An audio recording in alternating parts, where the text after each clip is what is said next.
Assalamualaikum warahmatullahi wabarakatuh teman-teman. Jumpa lagi bersama saya Anton. Kita akan belajar tentang P3K keperawatan. Oh ya, sebelumnya perkenalkan dulu, saya Anton, saya PNS di Kementerian Kesehatan, tepatnya di RSAB Harapan Kita. Selain sebagai PNS, saya juga aktif mengajar uji kompetensi perawat, kemudian mengajar P3K keperawatan, dan mengajar BTCLS di Dewa Medik Nusantara. Di video ini kita akan membahas soal P3K keperawatan. Kita akan membahas yang latihan soal yang ke-6 ya. Ya, udah dibuka sih. Oke. Kita ke soal yang pertama, teman-teman. Seorang anak perempuan berusia 18 bulan dibawa oleh ibunya ke klinik tumbuh kembang. Saat ini perawat akan melakukan pemeriksaan DDST. Saat pengkajian, ibu mengatakan pasien tersebut lahir prematur 4 minggu. Berapa usia anak Laila untuk pemeriksaan DDST? Ini sih gampang ya, teman-teman. Jadi, ini kita akan menghitung usia koreksi. Usia koreksi itu dilakukan pada anak yang prematur atau kurang dari 37 minggu. Kalau atermnya itu adalah 40 minggu, teman-teman. Kemudian ini dilakukan pada anak di bawah usia 2 tahun. Nah, kita tinggal kurangi saja, teman-teman. Di sini usianya 18 bulan. Kemudian prematur 4 minggu. 4 minggu itu kan 1 bulan. Jadi tinggal 18 bulan dikurangi 1 bulan. Jawabannya adalah yang D, 17 bulan. Kalau yang lebih susah lagi itu adalah tanggal kontrol dikurangi tanggal lahir. Nanti kita harus menghitung dulu, kemudian dikurangi usia koreksi. Baik, kita lanjut ke soal nomor 2. Keperawatan jiwa memandang manusia sebagai makhluk holistik, yaitu makhluk bio, psiko, dan sosio-spiritual. Model konseptual memberikan keteraturan untuk berpikir, mengobservasi, dan menginterpretasi apa yang dilihat. Memberikan arah riset untuk mengidentifikasi suatu pertanyaan untuk menjawab fenomena dan menunjukkan pemecahan masalah.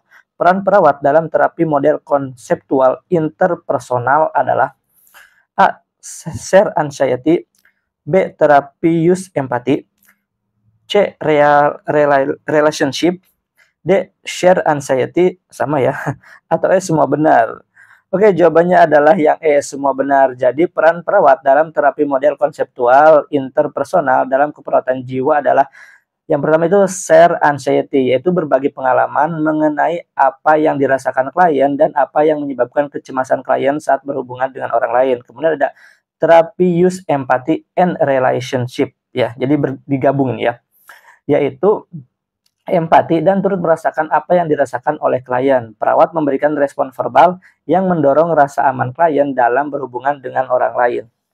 Jadi jawabannya semua benar. Oke, soal nomor 3. Seorang perempuan berusia 39 tahun dirawat di rumah sakit karena belum buang air besar sejak 5 hari yang lalu. Pasien biasanya buang air besar 1 kali sehari secara teratur. Saat buang air besar terasa susah untuk dikeluarkan karena konsistensi yang keras. Hasil pemeriksaan pada abdomen kuadran kiri bawah teraba keras. Apa intervensi keperawatan yang tepat pada pasien tersebut? A. Pemberian dulkolak, B. Pemberian obat pencahar, C. Berikan diet tinggi serat, D. Penkes tentang diet tinggi serat, atau E. Lakukan huknah pada pasien. Kira-kira yang mana, teman-teman, jawabannya? Ya, jawabannya pada kasus ini, tindakan intervensi keperawatan adalah yang Penkes tentang diet tinggi serat. Jawabannya adalah yang D. Yang lainnya itu tindakan kolaborasi ya, teman-teman. Soal berikutnya. Seorang pasien mengeluh nyeri post-op hernia hari pertama. Perawat telah melakukan manajemen nyeri non-farmakologis. Teknik napas dalam, namun nyeri tidak berkurang.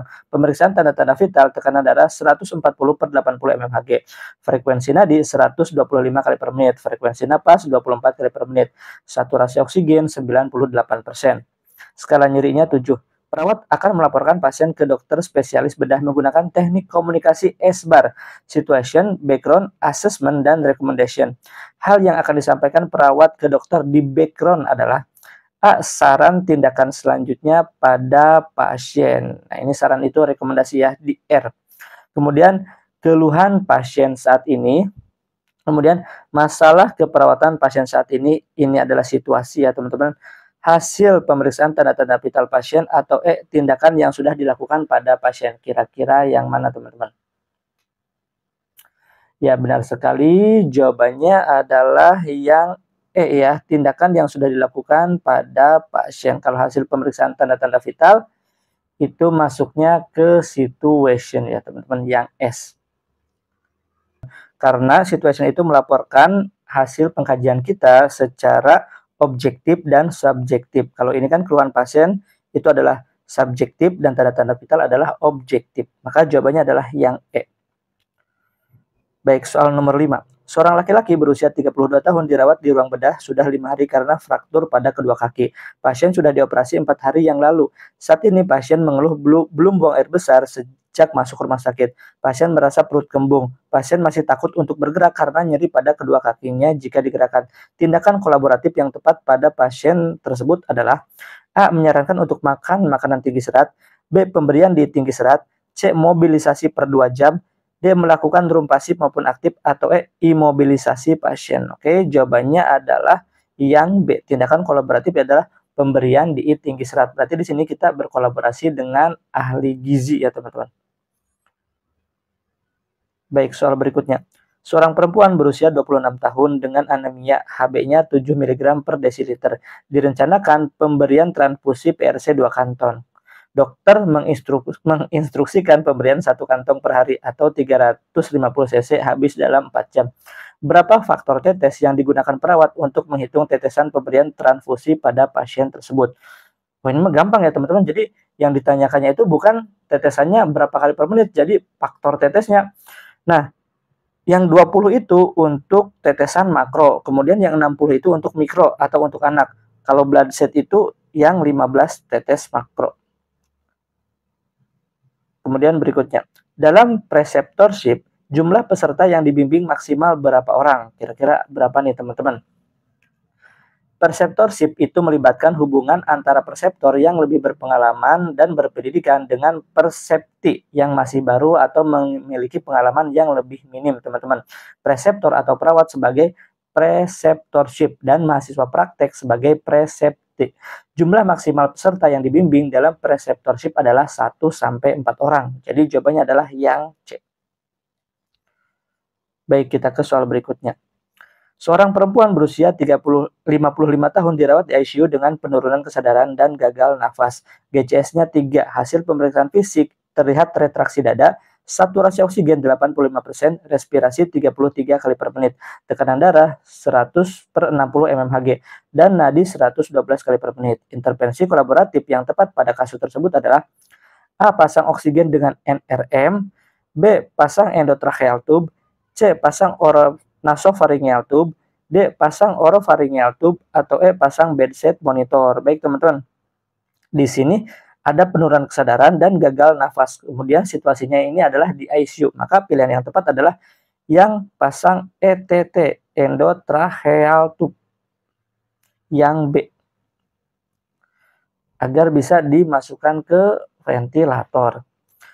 Kemudian soal nomor 9. Berikut ini merupakan terapi komplementer yang dianjurkan pada ibu hamil yang mendekati HPL, kecuali A. Aromaterapi, B. Terapi musik, C. Masas, D. Bekam, atau E. Hypnobreathing. Ya, jawabannya yang mana? Jawabannya adalah yang D. Bekam. Kenapa bekam? Karena takut menyebabkan infeksi ya kalau bekam. Bekam itu kan nanti mengeluarkan darah ya di bekam. Di punggung biasanya di bekam. Soal berikutnya. Seorang perempuan berusia 22 tahun dirawat di rumah sakit karena fraktur mandibula akibat jatuh dari motor. Pasien mengeluh tidak bisa makan dan minum. Pasien tampak lemas dan keadaan umum baik. Hasil pemeriksaan tanda-tanda vital, tekanan darah 120/80 mmHg. Frekuensi nadi 78 kali per menit. Nafasnya 20 kali per menit. Suhunya 36,6 derajat Celcius. Pasien mengatakan nyeri pada bekas pos operasi. Hasil pemeriksaan Hb-nya 10 gram per desiliter dan nilai leukosit 5.500 UL. Tindakan kolaboratif yang tepat pada kasus tersebut adalah A. Pemberian diet lunak, B. Pemberian terapi analgetik. Nyeri ya, di sini ada nyeri nggak sih? Ada ya, ada nyeri tapi tidak ada skor nyerinya. C. Pemberian terapi antibiotik. Adakah tanda-tanda infeksi? Tidak ada. D. Pemasangan nasogastric tube, atau E. Pemasangan oropharyngeal tube. Ya, jawabannya adalah yang D. Pemasangan nasogastric tube. Karena di sini pasien tidak bisa makan dan minum, jadi kita pasang nasogastric tube agar nutrisinya masuk ke dalam tubuh pasien, agar mempercepat proses penyembuhan juga. Coba kita cek ya hasil jawaban kita. Simpan proses.